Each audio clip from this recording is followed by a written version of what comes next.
नमस्कार। आप सभी का स्वागत है आपके अपने परिवार अभिनव क्लासेज बांसु पर। तो देखिए, प्लीज़ जो इस चैनल पर नए हैं तो सब्सक्राइब कीजिए।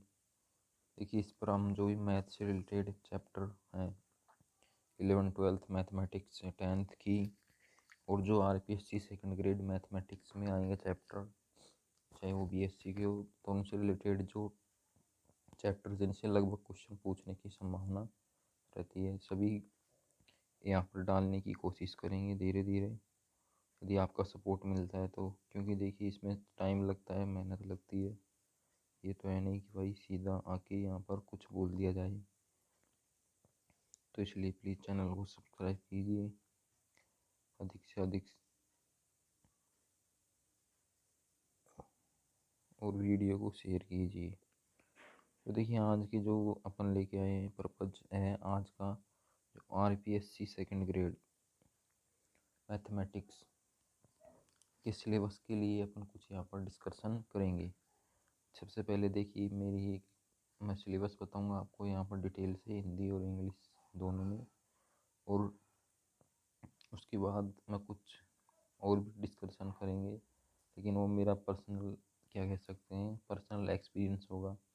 शायद आपको किसी को अच्छा भी लगे और नहीं भी लगे। तो प्लीज़ आप सुनिए, लास्ट तक बने रहिए वीडियो में।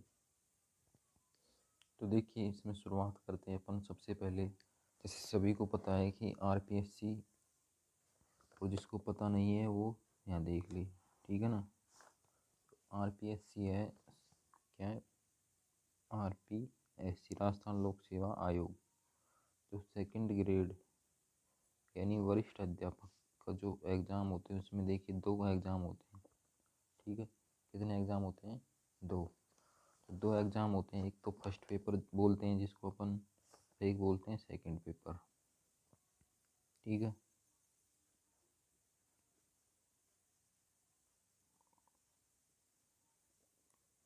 तो जैसे सबको आरपीएससी जो राजस्थान लोक सेवा आयोग है, वो इसका पेपर कंडक्ट करवाता है।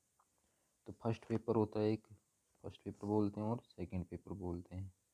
तो फर्स्ट पेपर को ही क्या बोल देते हैं अपन? जीके का पेपर बोल देते हैं इसको तो। और इसको बोल देते हैं सेकंड पेपर।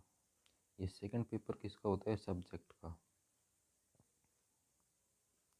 जिसके पास जो बीएड में सब्जेक्ट होता है, बीएससी बीएड, बीए बीएड में सेलेक्ट करता है, उस हिसाब से सब्जेक्ट का पेपर होता है। तब जाके क्या होता है, इन दोनों पेपर के बेस पर ही क्या मेरिट तैयार होती है, ठीक है। जो मेरिट बनती है दोनों पेपर के बेस पर बनती है, दोनों के नंबरों पर। तो देखिए, मेरी जो राय, यानी कि देखिए मैं भी आपकी तरह एक तैयारी कर रहा हूँ, और इसी में से मैंने पूछा भी है किसी से कि जैसे फर्स्ट पेपर में यदि 65 क्वेश्चन तक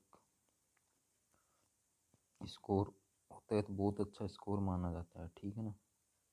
किसके लिए? मैथमेटिक्स वालों के लिए, ठीक। तो इस पर अपन चर्चा फिर करेंगे कभी और कभी फर्स्ट पेपर की, लेकिन आज इस पर चर्चा करेंगे अपन केवल और केवल सेकंड पेपर। तो सेकंड पेपर में जैसे देखिए, अब क्या होता है, सब्जेक्ट का होता है, और ये तो देखिए 200 नंबर का होता है, ये 300 नंबर का। यानी कि इसमें तो क्या होता है, ये 300 नंबर का होता है, यानी कि इसमें कितने प्रश्न आते हैं? क्वेश्चन आते हैं 150। तो प्रत्येक क्वेश्चन कितने नंबर का होता है? 2 नंबर का। इस प्रकार से कितने मार्क्स हुए? 300, ठीक है। तो देखिए, 150 जो मार्क्स होते हैं ये किस प्रकार डिवाइड होते हैं यहाँ पर। देखिए, 150 जो क्वेश्चन आते हैं, देखिए एक तो होता है, अपन कह सकते हैं मेथड। मेथड यानी कि जो जो भी सब्जेक्ट होता है उससे रिलेटेड मेथड आते हैं, ठीक। मेथड के बाद अपना जो सब्जेक्ट बचता है, सब्जेक्ट में देखिए, सब्जेक्ट में भी जैसे 10th स्टैंडर्ड, क्योंकि इसमें किसकी बात कर रहे हैं अपन? वरिष्ठ अध्यापक सेकंड ग्रेड, 12th और बीएससी, ठीक है, बीएससी मैथमेटिक्स से हैं, ठीक है, मैथमेटिक्स, तो बीएससी मैथमेटिक्स से हैं। तो जैसे यहाँ पर क्या 4 में डिवाइड हो गए, तो 4 में देखिए जैसे मेथड का फिक्स है, जो सब्जेक्ट है, देखिए किस प्रकार से अपन टीचिंग मेथड जो है उसके 20 क्वेश्चन, ठीक है, और 20 क्वेश्चन इसके हो गए। और किस प्रकार से बाकी जो बच गए अपना, जैसे 10th और 12th और बीएससी, 10th 12th बीएससी, तो देखिए इनको भी जैसे अलग अलग डिवाइड कर रखा है इन्होंने।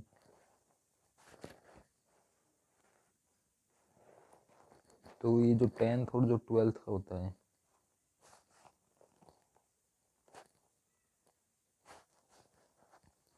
टेंथ और जो 12th का जो मैथड होता है, इन दोनों को जैसे कमेंट करके अपन कहें कि तो लगभग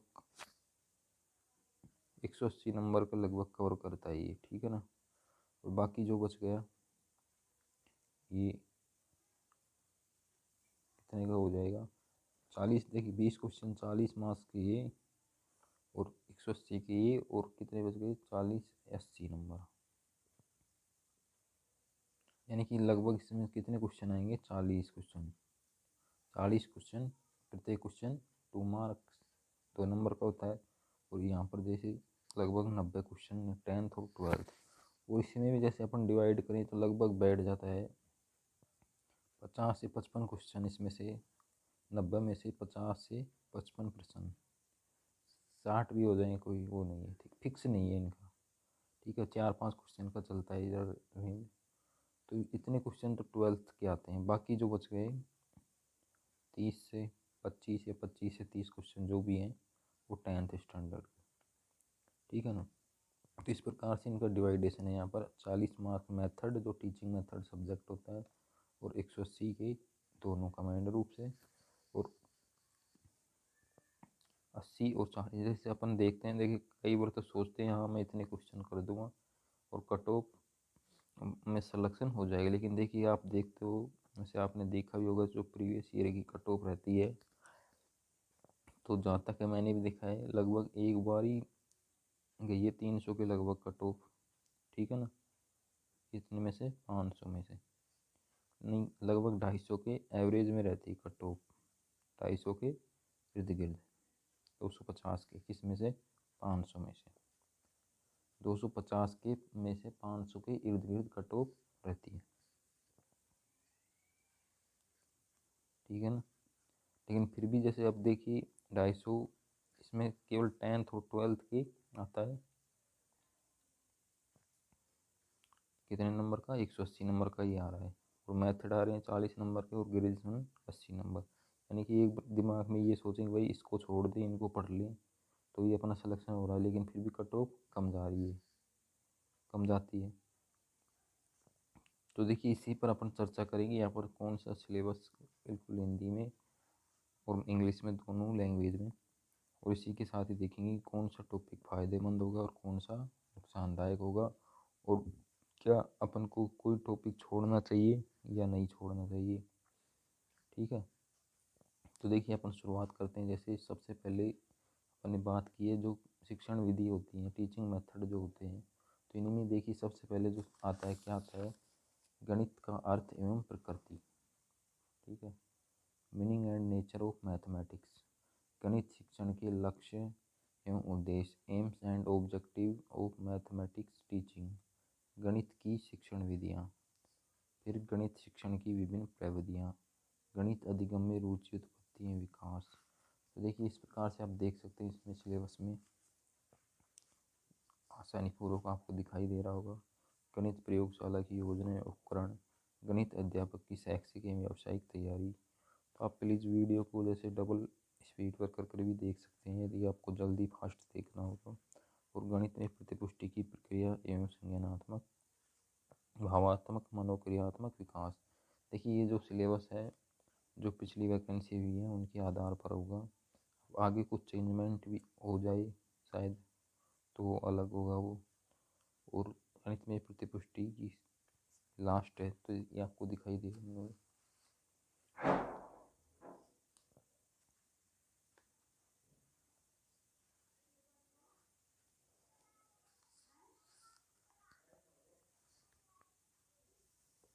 इसी के साथ देखिए इसी प्रकार देखिए आगे जो सिलेबस है टीचिंग मेथड का ये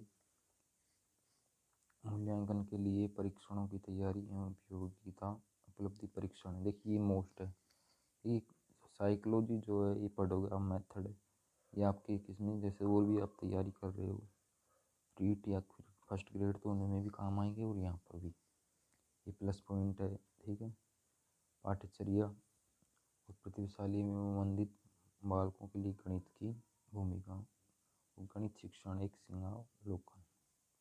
तो इस प्रकार ये जो टॉपिक थे अपने किसके थे टीचिंग मेथड के हैं। तो अब देखिए इनके तैयारी कर सकते हैं कोई भी जैसे बुक लेकर, उस पर अपन आगे चर्चा करेंगे, केवल यहाँ पर सिलेबस की बात करेंगे।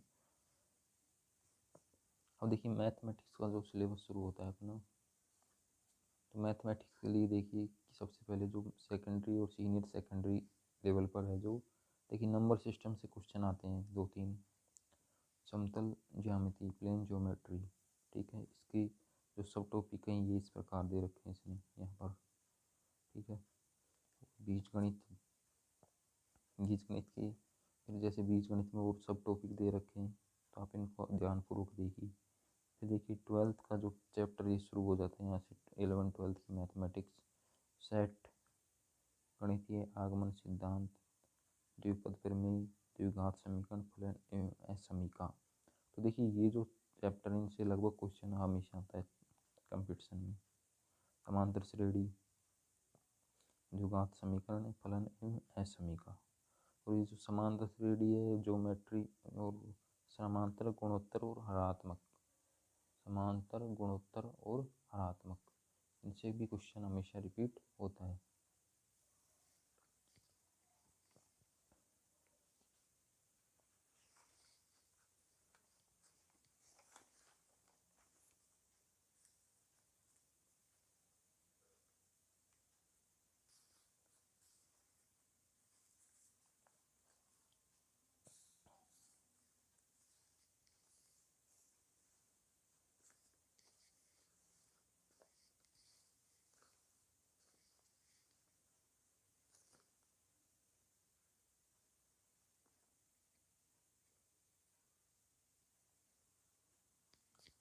देखिए कार्तीय निर्देशांक एवं इनके अनुप्रयोग, बिंदु का बिंदुपथ, सरल रेखा का समीकरण।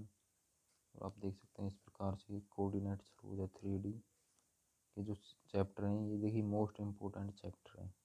ये आपको अच्छी तरीके से रिवाइज करने होंगे, बहुत ही कई बार रिवाइज करोगे तब जाके इनके क्वेश्चन आपको सेकंडों के हिसाब से होंगे। सरल रेखा, गोला, फिर सांख्यिकी स्टैटिक्स में देखिए क्या है, तीनों इनके 4 सब टॉपिक हैं। पहले प्रोबेबिलिटी का क्वेश्चन आता है हमेशा, सूचकांक, सांख्यिकी। सदिश में देखिए वेक्टर में सदिश, 2 सदिशों का गुणा और 3 सदिशों का गुणन, ये भी अच्छा चैप्टर है। फिर देखिए स्टैटिक्स और डायनेमिक्स, संगम बलों की साम्यावस्था, समतलीय बलों का संयोजन, समांतर बल एवं आरोहण, वेग तथा त्वरण, अचल त्वरण के अधीन सरल रेखीय गति के नियम, प्रक्षेप। देखिए यहाँ तक ये क्या है 12th स्टैंडर्ड तक का जो सिलेबस है कंप्लीट होता है। अब इसके बाद अपन देखेंगे जो ग्रेजुएशन लेवल का आता है, तो ये जो स्नातक यानी BSc लेवल का जो सिलेबस अपन पढ़ते हैं वहाँ पर कई चैप्टर, तो इसमें भी देख देखिए एक तो एब्स्ट्रैक्ट अलजेब्रा, अमूर्त बीजगणित, फिर कैलकुलस में जैसे पार्शियल डेरिवेटिव, अनंत स्पर्शियाँ, मैक्सिमा और मिनिमा देखिए वहाँ पर ही पढ़ते हैं अपन, और यहाँ पर 2 वेरिएबल वाला पढ़ते हैं। ठीक है, तो एसिम्प्टोस, अनंत स्पर्शियाँ, और द्विसमाकलन और त्रिसमाकलन।